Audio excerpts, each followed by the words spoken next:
aydı maydanda. Kudretindana, der ya tolsun yara, vefa başım coşup, aydı maydanda.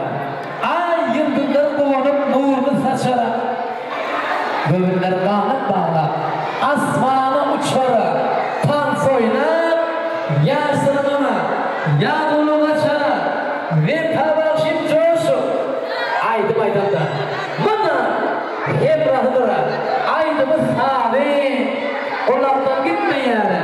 Bak şimdime, bu şırın ovavi, tansa çıkara, toya gelene, kıyırginlerin vari, ve pavavşin coşup, aydım aydında.